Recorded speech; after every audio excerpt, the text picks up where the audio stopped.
हमारे ऊपर प्रभु की कृपा है ये हम कैसे पहचाने?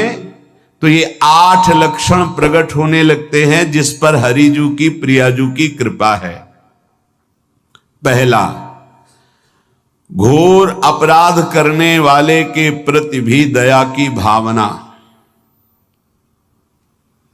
शांति पहला लक्षण है। भाव में भी पहले शांत भाव है। हमारे ऊपर श्री हरिजू की कृपा है, इसकी पहचान ये 8 लक्षण।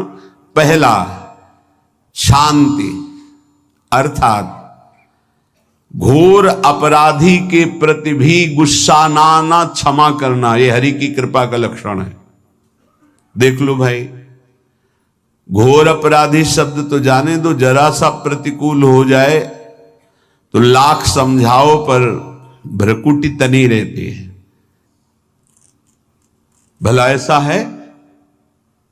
अपराधी पर भी क्षमा का भाव होना, ये हरि कृपा पात्र में ही होगा, अन्य में नहीं।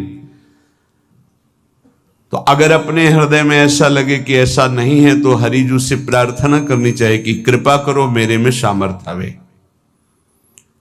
दूसरा, अनुसूया, वो किसी भी के प्रति कभी भी कोई दोष दर्शन ही नहीं करेगा। दोष कथन, दोष श्रवण की तो बात जाने दो।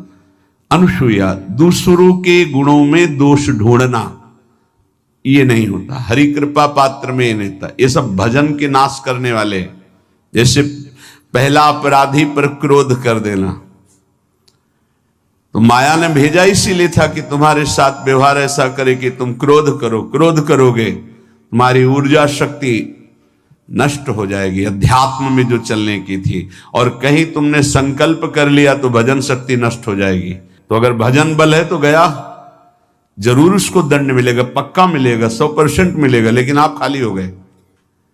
ना भजन करने की वृत्ति रहेगी और ना भजन रहेगा, दोनों बात। अनुसूया, किसी के सद्गुणों में दोष देखना, गुणों में दोष ढूंढना, ये हरि कृपा पात्र में नहीं होता। ये बहुत मंगलमयी बातें हैं जिससे हमारा भजन मार्ग पुष्ट होता है। तीसरा, वो बाहर से और भीतर से पवित्र रहता है, हरि कृपा पात्र। शौचाचार का ज्ञान होना चाहिए, वस्त्र आपके पवित्र होने चाहिए, ये बाहरी जल रज आदि के द्वारा बाहरी पवित्रता। और निष्कपटता, निश्चलता, सत्य भाव, ये अंदर की पवित्रता है। अगर कपट है, छल है, असत्य है तो हृदय मलिन रहता है। भीतर और बाहर से पवित्र रहना तीसरी जो कृपा का लक्षण है, अर्थात वो सदैव भगवत चिंतन परायण, शौचाचार का पालन करने वाला, बाहर और भीतर से हरि कृपा पात्र पवित्र रहता है। चौथा,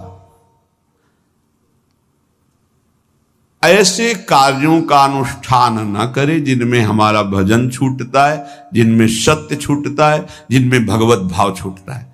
जैसे आपके ऊपर कृपा हुई, आप भगवत मार्ग में चल रहे हैं, अब आप ऐसे संसारिक कार्यों का अनुष्ठान कर रहे हैं जिनमें आपकी चित्त वृत्ति बिल्कुल भगवत विमुख हो रही, तो जीवन का लाभ क्या होगा?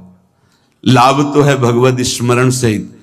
जैसे कल एक ने प्रश्न किया कि मैं खाता तो नहीं हूं लेकिन मांस के दुकान में मांस बेचता हूं, होटल आदमी, क्या उचित है? ये उचित कैसे हो सकता है?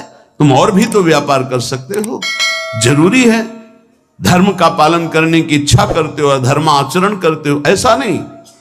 तो विरत बहुकर्मा, उन कर्मों से हमें विरत रहना है जो हमारे धर्म के विरुद्ध है, जो भजन के विरुद्ध है। हरि कृपा पात्र ऐसे कर्मों का अनुष्ठान कर ही नहीं सकता।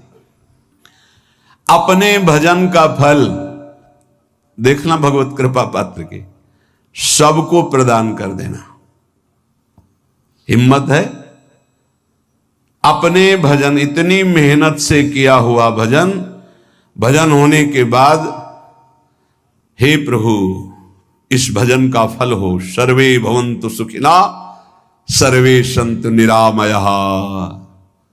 यहां तो कहते महाराज एक माला रोज आपके लिए करता हूं कि आपकी बीमारी ठीक रहे, तो शेष किसके लिए करते हो प्रभु? शेष अगर इष्ट और गुरु